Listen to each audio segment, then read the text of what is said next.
Let me ask the ridiculous question. At the core of the idea of Bitcoin is this guy or this entity named Satoshi Nakamoto. So the ridiculous question is, who is Satoshi Nakamoto? And first of all, is it you? It's not me. I wish. And is this an interesting question? Or is it just something about our human nature that always tends towards mystery? Well, as we've touched on a bit today, mythology, in my opinion, is something that is intrinsic to how we see the world in a lot of ways. Like it's kind of the structure by which we build these useful fictions. And so in that way, you could just say that Satoshi is the godhead of Bitcoin, effectively. And I think a compelling argument could be made that his disappearance is what really solidifies Bitcoin's decentralization. Because if there were one individual to personally vilify or denigrate or attack, to disparage or question the motives of, if he's out in the Hollywood Hills partying, everyone knows he's got 1 million Bitcoin, it would just kind of tarnish the entire project in a lot of way. But the fact that on that theme, something for nothing, this guy actually gave humanity something for nothing.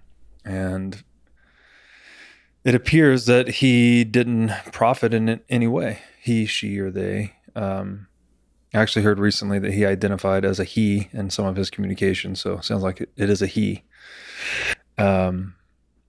See, like his communications being like studied, like almost like exactly as if he is a religious. That's right. Like a prophet.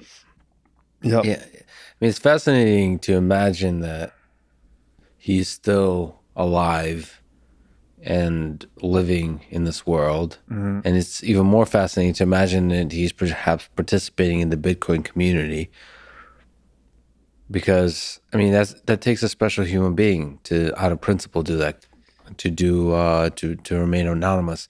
That's very much the George Washington. Yeah, I always wonder, like, how many people are like that. There's a cliche that, like, absolute power corrupts, absolutely. Like, power corrupts.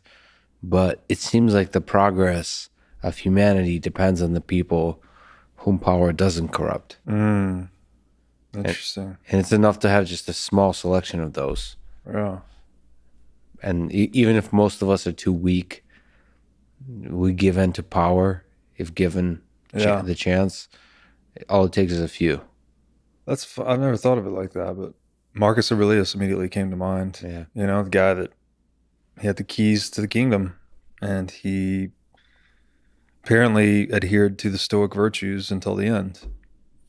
But yeah, I agree with Satoshi. The other thing that's interesting is he would be by far the most wealthy person in the world on a liquid asset basis, because he has 1 million Bitcoin, which is 60 billion liquid net worth at current prices. So if he is still alive and just operating in the world, he is daily and moment to moment resisting massive incentives to go and just be the richest guy in the world. He's the ultimate hodler. Yeah.